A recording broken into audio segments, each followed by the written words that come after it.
Good man, thank you very much. Well, welcome everybody. A little bit of a shambolic start. There was a bit of a programming clash, so I've just had to go to a cinema, pull Steve Keen out of the cinema. I actually texted him saying, you need to be at your talk now. And he said, I can't be, I'm watching a film. Which, I was supposed to discuss at the beginning and the end of the film. It's got about 20 minutes to go. So I said, no, really, you have to be here now. We are on, and we're here to talk about real estate bubbles, and my Norwegian is pretty average, if I'm honest with you. So directly translated, I worked this out, that it is, where does the next real estate bubble burst? Which, of course, is the $64 million question.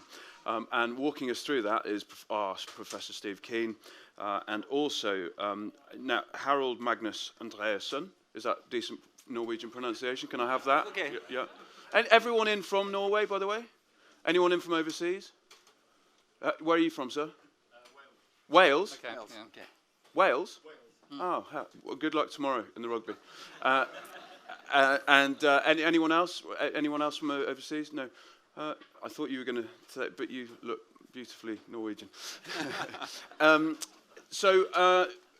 When we look around the world, obviously, post QE and lots of frothy capital around and funny money, if you like, it has obviously juiced asset prices and markets, and we're here to work out what the downside of that will be.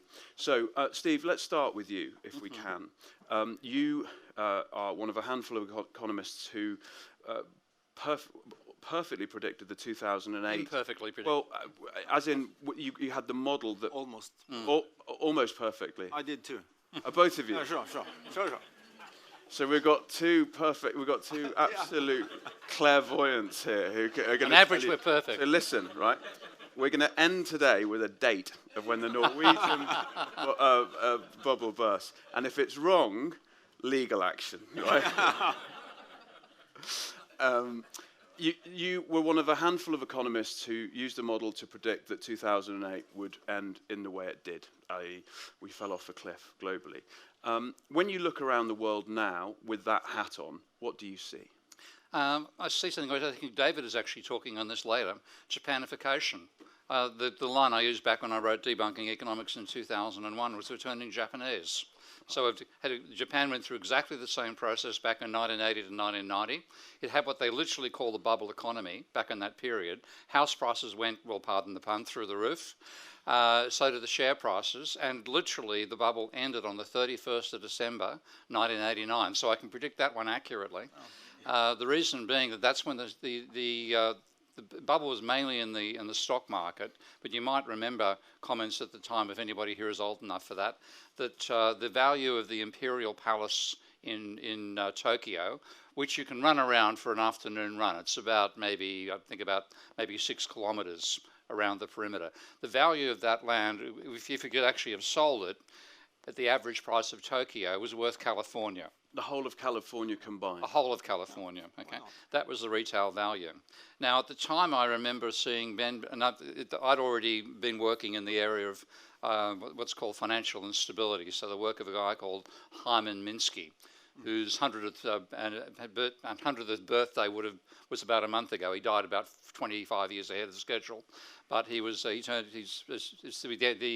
centenary of his birth was about a month ago. And that made me completely skeptical about financial systems. I realised they cause bubbles, but mainstream economists believe bubbles don't exist. Therefore, they can't be caused by anything because they don't exist in the first place. And I remember reading a comment from Ben Bernanke saying that this sort of event could never happen in the well-regulated and efficient financial market of America, which I had a few laughs at and drank a couple of glasses of sake over. And then, of course, saw exactly the same bubble, not the same magnitude, but the same basic bubble tendencies starting in the States in about 1992, 1993, not long after. That's when the bubble began. And when I didn't have a precise model of the actual crisis, but I had a model that saw the absolutely essential role that private debt plays in capitalism. And you might not believe this, but mainstream economists believe private debt has no role in the macroeconomy. Okay? They see private debt as a bit like a consenting act between adults, between a home. It doesn't matter what you do, we're not going to regulate that, and it has no effect on society overall. Well, they're right about what you do in your bedroom, but they're wrong about private debt. So I was seeing this rising level of private debt, and it was literally, compared to GDP, it was growing exponentially. And I thought that's a trend which can't be sustained. When the trend breaks, there will be a collapse in demand, and that'll cause a crisis. So I did that work between 1995 and about 2000, and then I got involved in writing a book called Debunking Economics. Didn't get back to the data again on that front because of the battles I had with mainstream economists, other pieces of total nonsense in mainstream economic theory. And I was asked to do an expert witness case for a case on predatory lending back in Australia. And as an expert in the Australian legal system, you're paid by one side or the other, but you're technically the employee of the court. So you can't make any hyperbolic statements. You must justify everything. And I wrote this line at, I think, about 10 o'clock on a Thursday night, with about a week to go before the document had to be submitted, saying debt to GDP ratios have been rising exponentially. And I thought, well, I'm not the barrister. I can't use hyperbole. I've got to justify it. I'll check the data. It won't be a hyperbolic. It won't be an exponential rise, but it will be rising. And I plotted the data first for Australia, at which point my jaw hit the floor, because the correlation with a pure exponential function was 0.9981. And I thought, holy shit, is it just Australia or is this global? The only data I could find at the time was American, so I spent a few hours pulling that data together. It wasn't quite there. I think it was 0.97 or 0.98, something like that. And I thought, it's exponential. Most economists haven't got a clue this is a problem.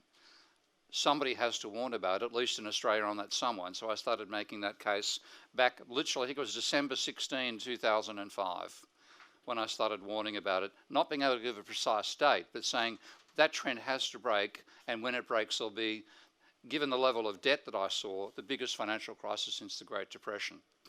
And that's pretty much what happened. And I would love to show you some documentation on that, but because I was down being ready to give a follow-up to a movie that's finishing in 30 minutes' time, my computer's back at the hotel. Fear not. But mine is Fear not, Steve. Right we have Harold I here. might take some cover while you do that. Yeah, and then you can run back and you can run up. And then I can... See? Does that sound okay? Yeah. Okay. It's like sort of I don't know. Just enjoy, ladies and gentlemen. It's a bit chaotic, but it's a bit chaotic. It's a festival. Okay, back shortly. If I flush a toilet, I'll try not to record it. Harold, on a more sober note, can you show us some pictures? I can. And tell us that and I continue in English even when you or two of you. Okay. Yeah, I'm sorry to come here no. and not speak your language, but you really don't want to hear it. No. Well, I hope he's a fast runner. And I hope he don't have any breath left when he come back, so I can keep going. I can spend the time on the stage. Well, I think it's I basically agree with Steve, what Steve said here. I think it was quite obvious in the run-up to the financial crisis that something was very wrong. And did you specifically look at private debt? Yeah, private debt, sure. That's the most important factor I look at. And I've done that for decades. And were you other economists have done that as well. So he was not the only one, and I was not the only one, but quite many people did that at that time. But he's correct that the mainstream view in that period was that, well, bubbles couldn't happen. And the problem is if you...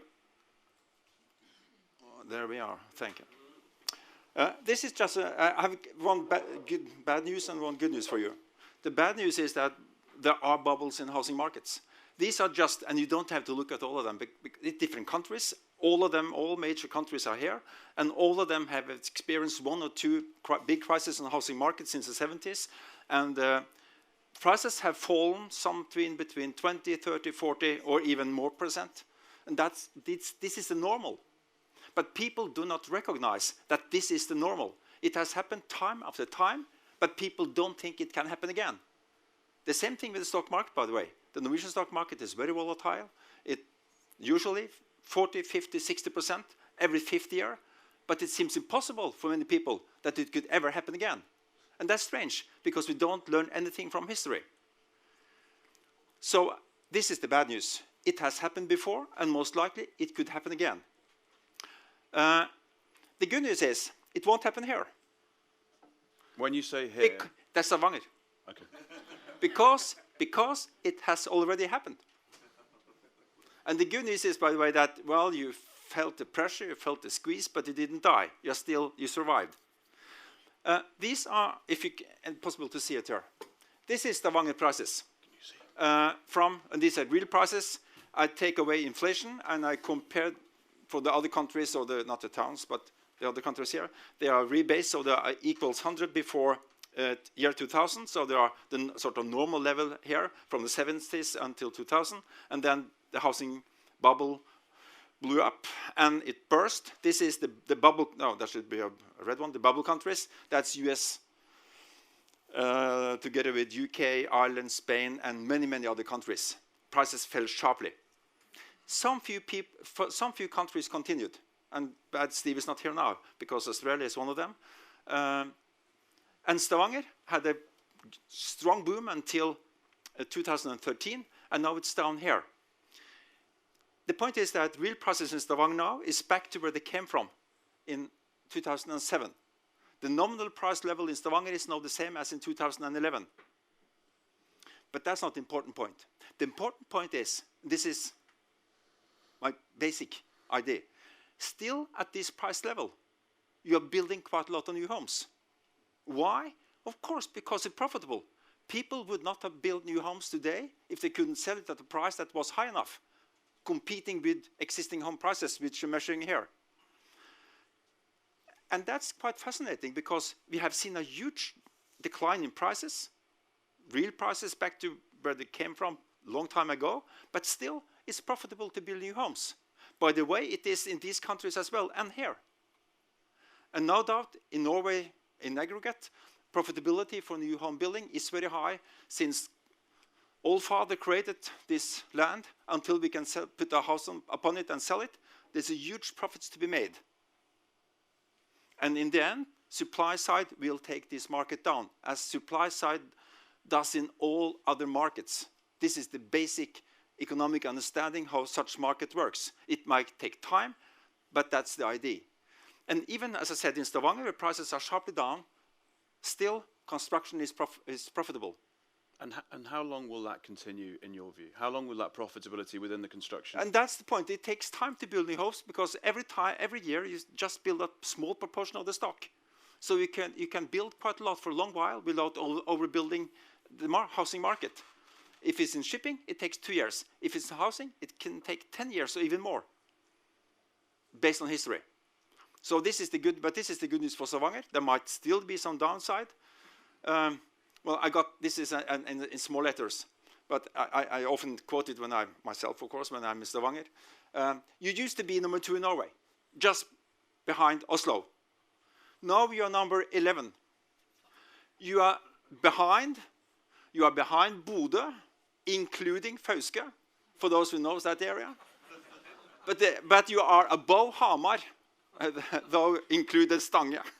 So we have found your place. I think it's in a quite proper place.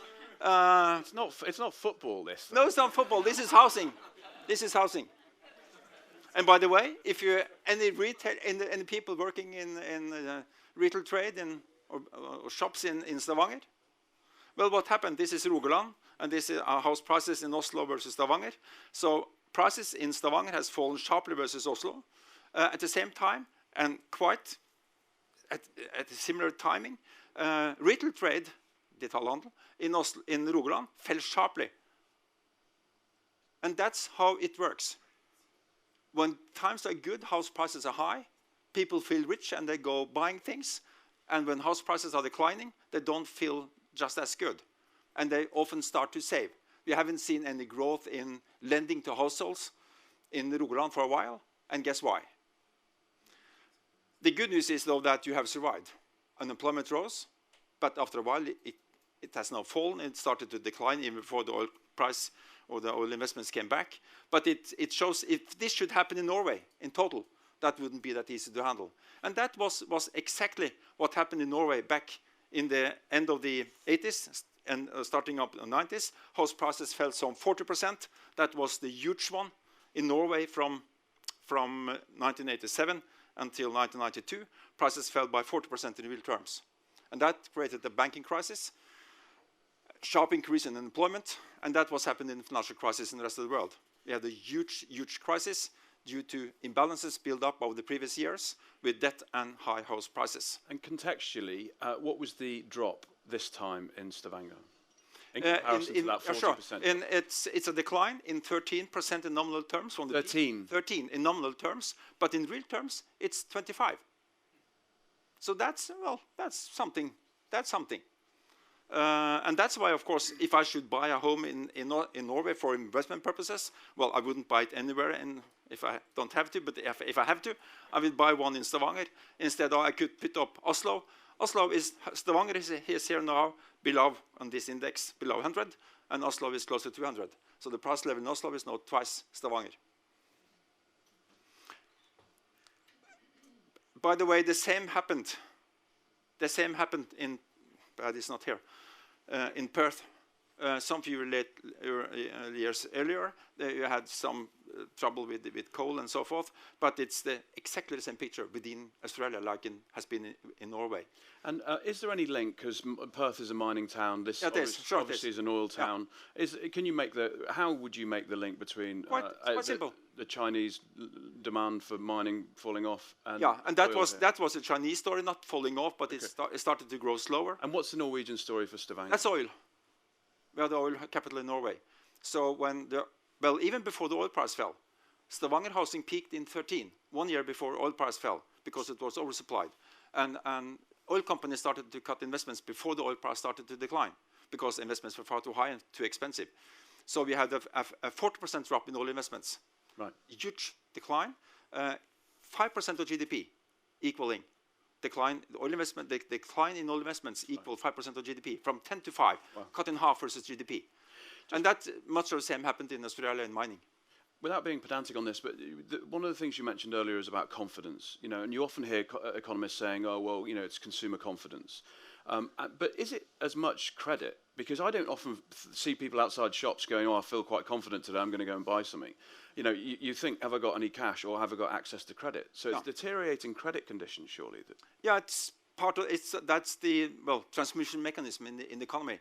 This shows what Steve talked about, the exponential growth in, this is not versus GDP, but versus household disposable income.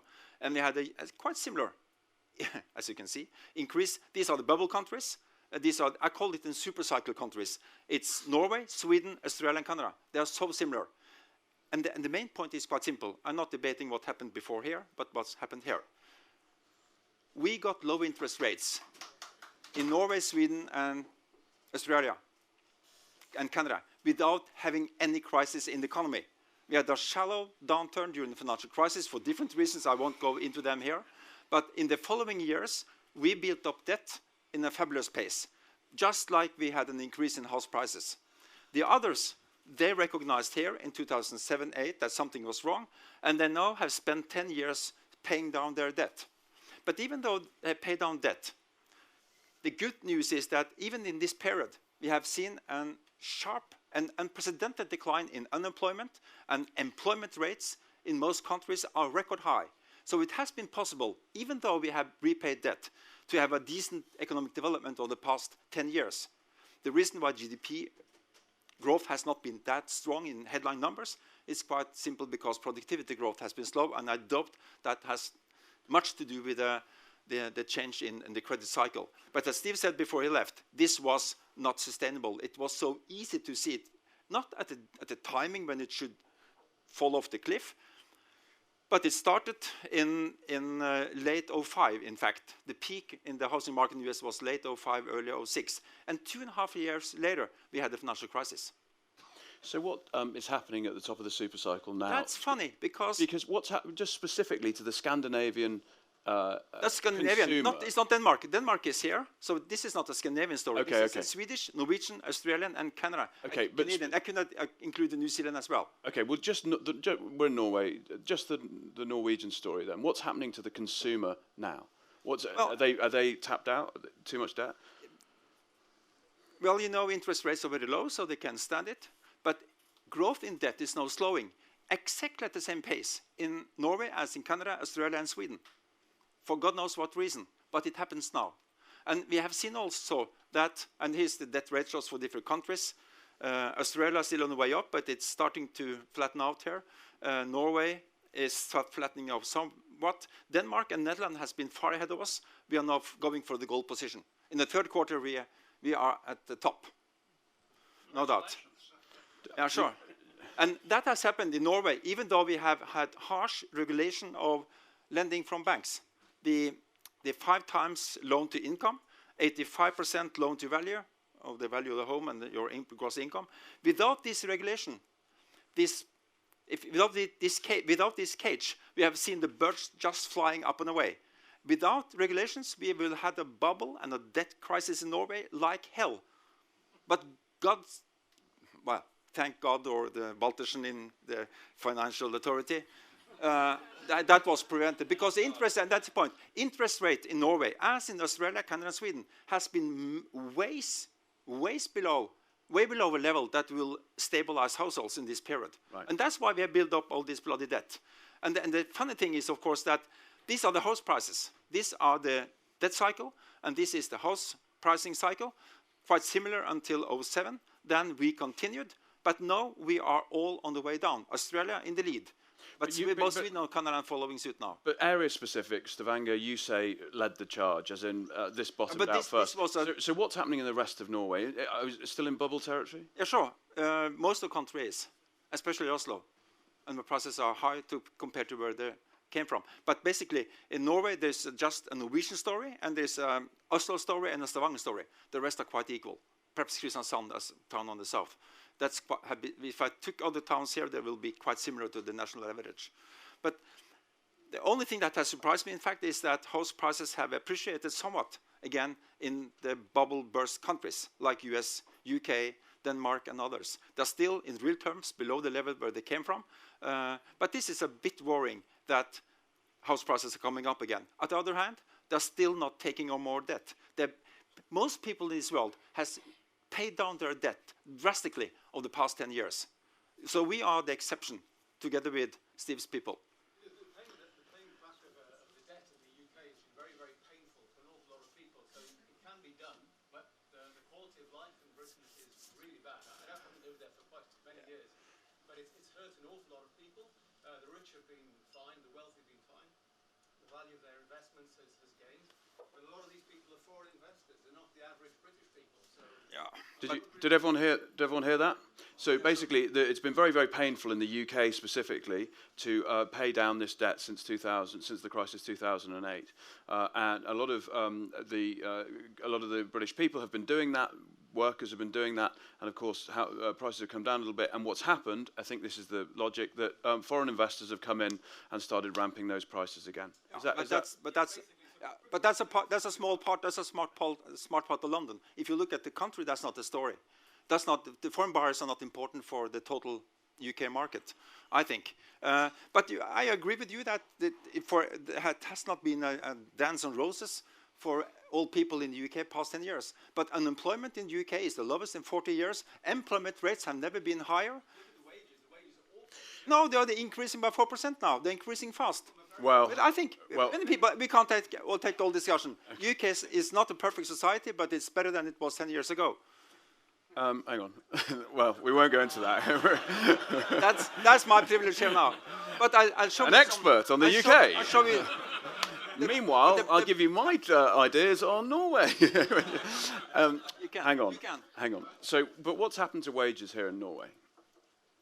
Wage inflation has been lower than before. But real wages, real wages risen? That's interesting. Real wages rose by more than 3% per year from the 90s, early 90s, until 2013. Right. From 13 till now, we have seen no increase in real wages. Right. So and that's because real wages were too high. Right. And we had a huge decline in oil. The currency fell 25%.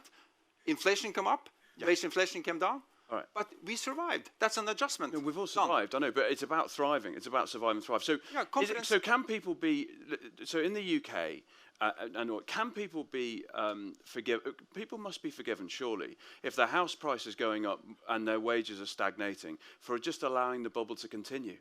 because they think this gravy train is going to carry on until obviously it hits the buffers, because my wages aren't going anywhere, so therefore I'm going to let my house appreciate because ultimately everyone else is, and I don't want to miss out.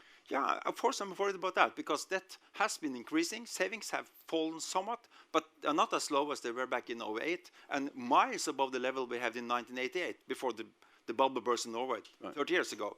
So I'm worried. I think the price level is too high. We can build more than we need at these prices. Australia has already started on the way down. It's flattening out in Canada, and Sweden is down from the peak as well. Perfect. And the point is, this is just versus inflation. But could I compared house prices to income? And the same countries are at the top league here as well. And I can compare house prices to rents, husleier, because there hasn't been a lack of housing in Norway. Rents have not been increasing at a fast rate. It has been prices that has been increasing. Right. And then you can call it search for yield, because interest rates were low, and people didn't understand why interest rates were that low. That was not strange, because there wasn't any good reason for it. Yes. Sure. And then we had a bubble in housing, like we had in New Zealand, in Canada, Sweden, Norway, and by the way, Belgium and arguably you've still got one. But that did not happen, that must be said. It didn't happen in the US, it didn't happen in the Eurozone. So in where most people live, we have seen low interest rates without creating a bubble in housing. Okay, Steve. So that's me now. Thank you very much. I have some more Harold, and brilliant, wonderful, thank you. Steve, can you go and plug, can we plug that in just up there? I'll just, chaos continues. I'll just fill some time here. Song, dance, whatever you want. Yeah, good. Nice. You got moves. I got some better one. I won't show you. Economist Dancing. There's a TV program. This week on Economists Come Dancing. Oh my God, what a thought. Can you imagine? Well, if I should sum up what I said now, it's so important to understand what has been the difference between Norway and the rest of the world. Go on. Low interest rate without any good reason created a new bubble, continued the bubble. The others understood something was wrong. They were scared to death because unemployment rose sharply, house prices fell, and they spent the 10 years with low interest rate to repay their debt. That's a big difference. And that's why everybody that looks upon us from outside, they can see something might be rotten in the state of Norway. And I said so for 10 years, I've been wrong, but one day, my friends, I will be right. Even a broken clock tells the time correctly twice a day. And will we celebrate? No, yeah. Okay. So, Steve. Yep, ready to roll. Good, great. More graphs. And this is being amplified, good. So this would have been a presentation if I wasn't watching Brazil for the last 2 hours, courtessy of the organisers, so pardon it being a bit impromptu. But what I'm trying, no, I don't need it. Actually, I might use the pointer I can use, yeah. Let's see. No, it's not. What's happening now? No, it is, I don't need What's happening now? No, just the pointer. Okay. Right. I got him. Hey. Okay, the red line is the level of private debt as compared to GDP. This is America going back, as you can see, to the mid-1830s. So it's the longest data series we've got for the level of private debt in the world. And if anyone wants to know how I put the data series together, the stuff from that point on is straight Federal Reserve data. This bit here is data from the census, US Census, which I had to make match overall. So this is it's all American data, but I had to join the series together to get it. So that's the level of private debt. And Norway is, by the way, continued up here. So Norway's way up here somewhere. Yeah, you guys are, you're going through the roof. Again, another housing pun. But my focus on the role of debt in a capitalist economy is that demand is not just the turnover of existing money. It's the turnover of existing money plus credit. Now, that, I think, should be fairly obvious, unless you're an economist. Any economists in the room? Okay. To prove why that is the case, what economists say is credit is a transfer of spending power from one person to another. So if you lend him money, I'll keep it amongst the economists so the rest don't get caught up in debt. Okay, your money spending power goes down, his goes up. It's like a seesaw. There's no change in the overall height. In the real world, we know that banks create money. Do you guys realise that? How many people know that? Banks create money. Okay. So refreshing. Now, mainstream economists have been denying this for roughly, well, very strongly for 70 years. It's effortless to let the Americans take over the economics profession. Before then, people like Pagoo, he's quite a conservative economist, even he realised that banks create money. So it's been something the Americans have hidden because they don't like it, because it makes their models more complicated. But in 2014, the Bank of England said, look, banks create money, get used to it. The Americans are still trying to refuse it. What I've done is show very simply how that actually adds to demand. And I haven't got that part of the presentation done, but if you borrow money from him, your spending power goes down, his goes up. When you look at the amount of money in the economy, the money he has is transferred to him. Okay? There's no change in the aggregate amount of money. When a bank creates a loan, its assets rise and its liabilities, which are your bank accounts, rise as well. So there's money creation in that situation. Now, who here borrows for the sheer pleasure of being in debt? No one. You borrow to spend. Okay? So you borrow that money, spend it on somebody else. So in that simple way, that credit adds to demand. And that's what the blue line is about. So the blue line is the rate of change. That is debt, which is denominated in dollars or krona, whatever your national currency is. And this is change in debt, which I call credit, which is in dollars per year or kronas per year and so on. And that's the part that adds to demand. Now that's left out of conventional economic theory.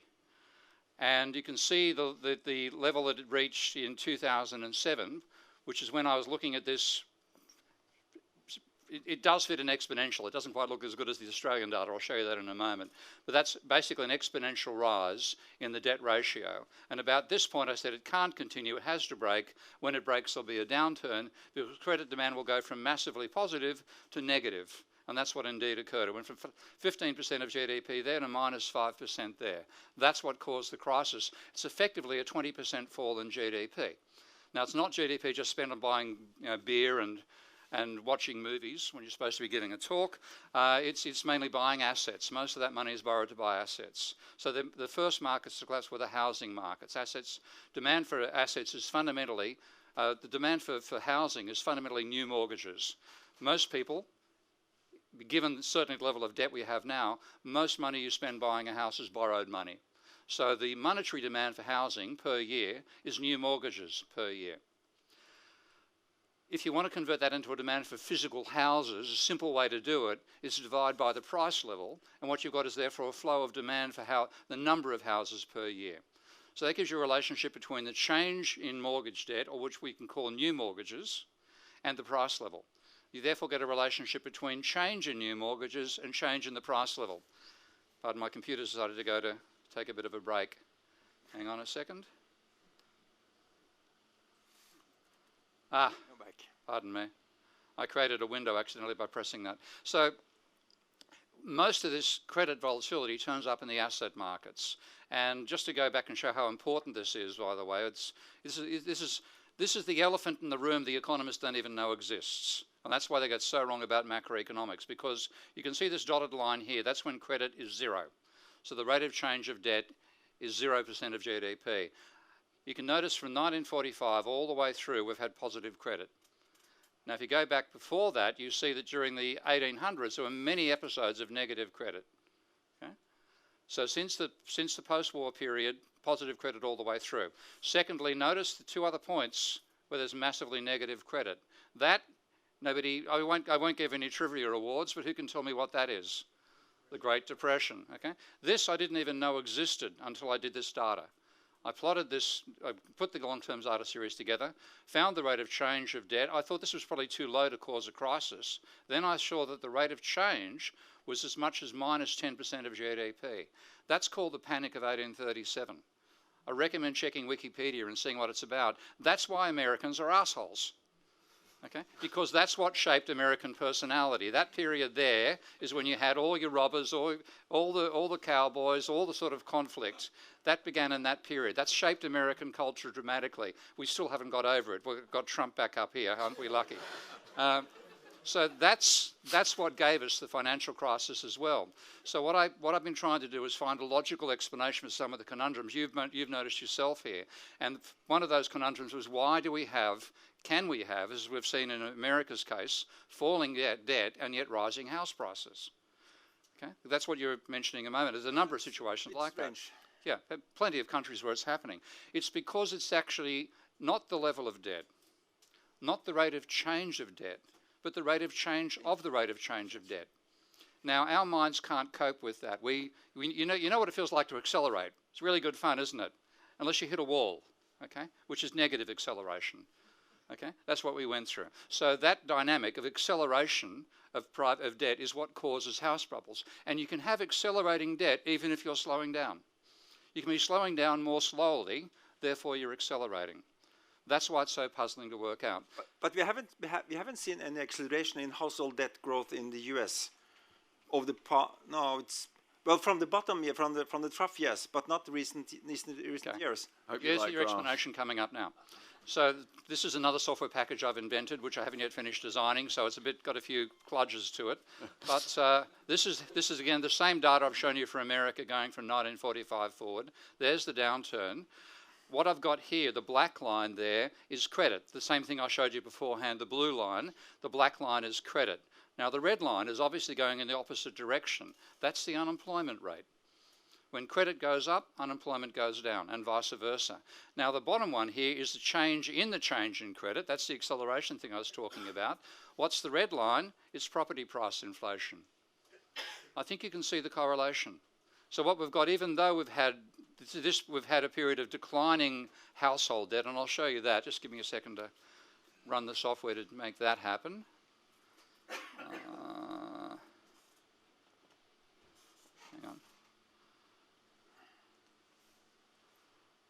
You're all fans of graphs? You like Okay, that's households. You got value for money today, eh? Look at that. Household, no, okay, that's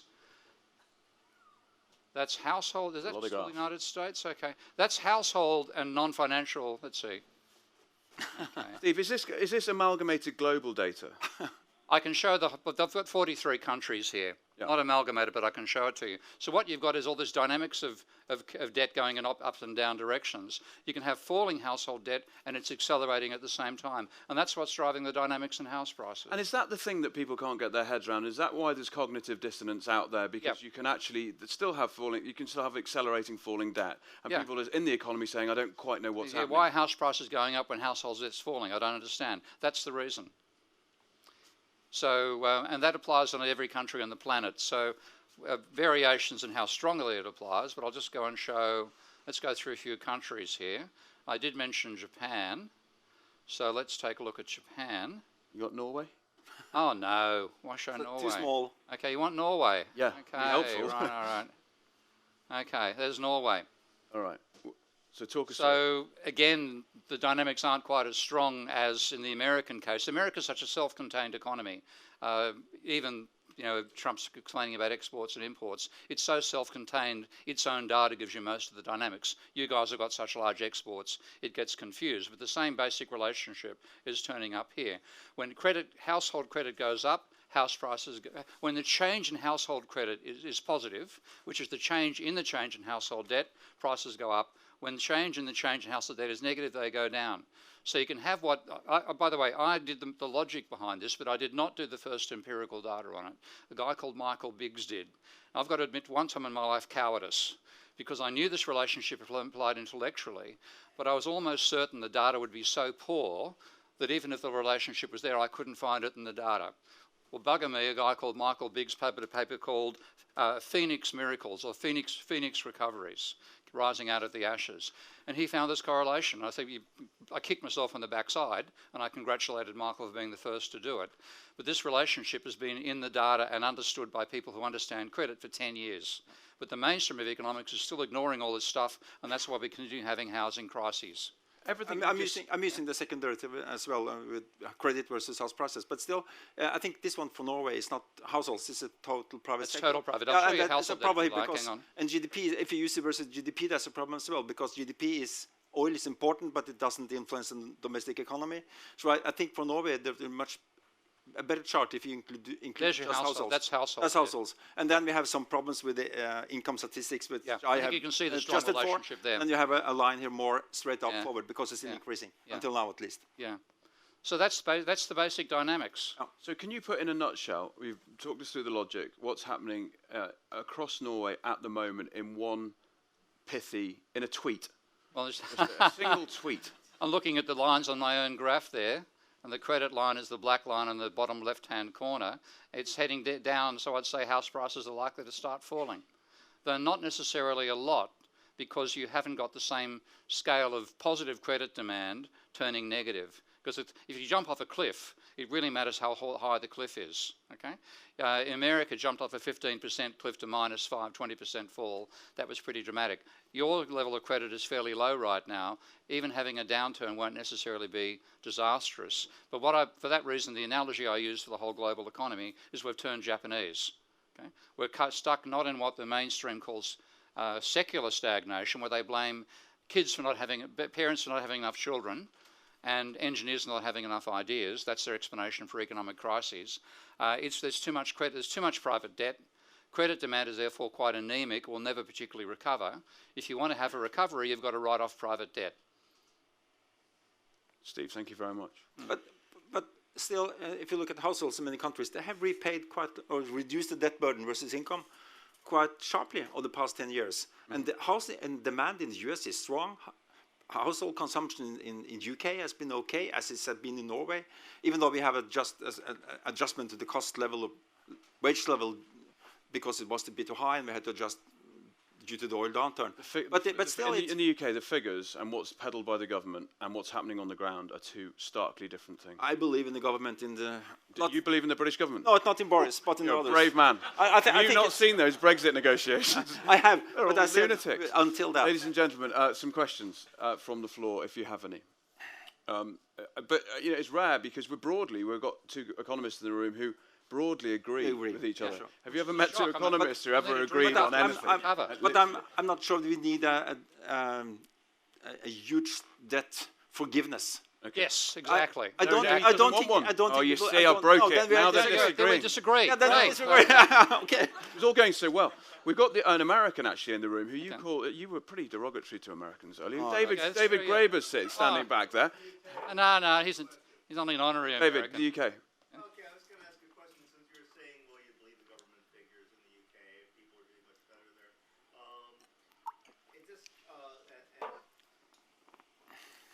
I saw a statistic the other day that 1 out of every 12 people in the UK report they went at least one day without eating any food because they couldn't afford it. That's about 8% of the population. Considering they have almost total employment, most of those people have jobs. So how would you explain that in terms of the amazing recovery? Well, I guess Full starvation on a million. they must have bullshit jobs then. That's the name of his book. And the people with bullshit jobs get paid well. But no, bullshit jobs are in the C-suite. They're up at the top of the Sure. When I said that the UK economy is not that bad, it's compared to where it came from 10 years ago or 20 years ago. You have in UK and in the US, by the way, most people you talk English, perhaps not that much in Australia, that income inequality has become quite harsh. But it doesn't happen the same way in Norway, in Sweden, in Netherlands, in Germany, in France, Italy. So this is more a specific problem for those institutions you have chosen to have yourself in these countries. But it's important that... Yeah, but I don't think it's nothing. This is not due to the financial crisis, not as important factor. This is due to things you have decided, the way you organize your society, the way you tax and so forth. Okay, so I don't think it's not a debt bubble problem. Right, but would you agree with that rising house prices, land monopoly, and land speculation really heightens inequality? Yeah, I think it does. Right. So the UK. So Margaret Thatcher, in the Big Bang, she launched what she called the property owning democracy. And for some reason linked property ownership with democracy, which is a strange idea. Yeah, sure, but I think the British problems here are a bit specific, at least the London problems, because you have the land regulations around London. And London is 10 million now, 11 million. That's almost twice. That's twice as big as Norway in a quite crammed area. And there you have conflicts with land regulation and so forth. Right. So that creates specific problems. I agree with that. But don't trust the British figures. Well, I promise you. So, most of them, actually, most of the time. No. Earlier you talked about Sorry. real prices going down in Stavanger versus nominal prices. You said that. Yeah, sure. The mechanics is quite simple. Prices have fallen by 13% from the peak. If you take away inflation or add on inflation to get the real price decline, the real price decline is 23, 24, because it has been inflation in between time. So the real price level is down by 25%. And the point is, applying to Norway, I think we can build sufficient number of new homes in Norway at the price level that it's way, way below the price level we have today. And Stavanger, that's the proof. As is the proof, by the way, in all other countries, where prices are way below the peak we had in 2007. Madam. And that's the supply side responding in the end. And still you have an oversupplied. I think you're building most likely building too much, right, even though the price are ridiculously low when I compare to Oslo. So potential. But the prices are ridiculous in Oslo, not in Stavanger. We got it. We got it. So, but a potential oversupply problem. Oh, yeah. No, all right. Look, let's go to the question. No, I've got it. What, madam?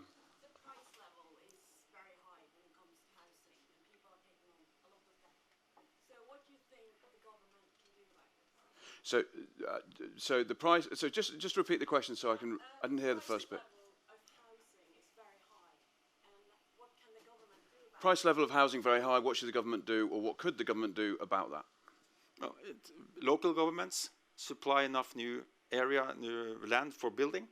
At the national level, I think it's we have a taxation system in Norway that grossly favors investment in housing. You don't have any taxes on return on homes. Not this rent you save, the calculated rent for homeowners. It's now tax-free. It used to be taxed, but the way we calculated it was so dubious that people didn't understand what was going on. It was not easy either. So it's tax system and land regulation. Right. And I think we just have to, well, we're trying now with regulations on new lending by the 5 times income, 85% and so forth, trying to stem increases in debt and in house prices. Okay. So tax reform. Lending criteria reform. Yeah. Predominantly. In some places in Norway, but most places, we can build easily more. Sir. Could I request the key for dummies? I lost track. Yeah. Steve. Yeah. You've got to come back. I've got to come back, have I? Yeah. Oh dear. All right. But you've got to be a lot simpler. Oh, now your microphone's fallen off. Oh, this is my favourite talk so far by a country mile. I tell you, I've had great fun. It's been a farce. It's been a farce.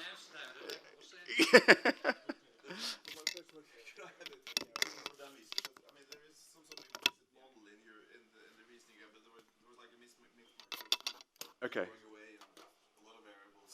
Okay. So what do you want specifically? Walk me through what are the variables he will look at if he was asked the question, is a given housing market about to crash? So what is the implicit model that I thought was there when you showed us a lot of variables? You start talking about the rate of change and we are economists. What are the very we can control that. Overwhelmingly, if you look at this technology, the overwhelming factor is the rate of change of new mortgages. It's not a supply figure. I mean, people talk about supply and say that we need more supply to drop the prices. When you factor how slowly supply changes, even if you put it in a neoclassical framework, which I refuse to do, but I'll illustrate, you draw almost vertical supply curve. What that doesn't just mean you get prices going up really rapidly, it should mean they fall really rapidly as well. And the main thing changing it is the level of demand. Now, the level of demand is fundamentally new mortgages. It's the housing sector, it's the financial sector that determines house prices. And if you let them lend ridiculous ratios of debt to income, you will have a housing bubble. Yeah. And then at the end of it, people get so caught up in the housing bubble, they want to have the house prices rising so they can hand an expensive house on to their kids. So you start getting 99-year mortgages like we got in Japan.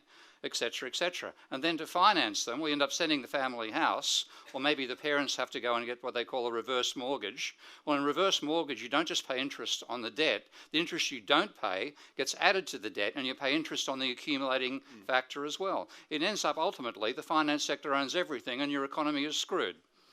That is not the way to run an economy, which is why I say we've got to do two things. Reduce the level of private debt now, because as you can see from that bit of data, it's still higher than the second worst experience in our history, which was the Great Depression, and we've got to tame the financial sector. Let them lend for productive purposes, but not for asset bubbles. And at the moment, bankers can be wealthy idiots because an idiot can provide money to say house prices are going to rise. It takes an intelligent person to say maybe this particular entrepreneur's idea is going to work, whereas somebody else's isn't. And I'd rather have banks having to use their brains than just using their balls as they're doing at the moment. Does that answer your question?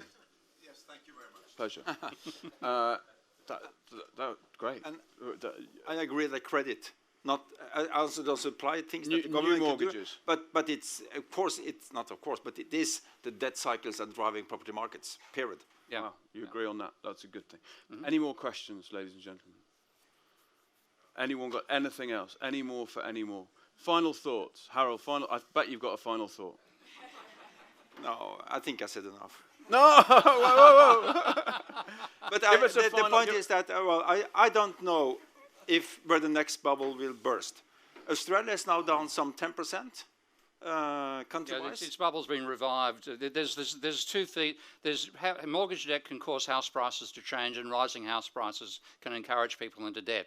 When I look at the strength of relationship, it's 15 times stronger from credit to prices than prices back to credit. Yeah. But if you have some sort of expectational shift, which occurred in the Australian society because they all thought the Labor Party, which is our version of the Democrats, was going to win, and instead the Liberal Party, which is our version of Donald Trump, won instead, and people dive back into the housing market at that point because a range of policies they're expecting to continue house prices falling terminated or weren't going to happen, and prices started rising again.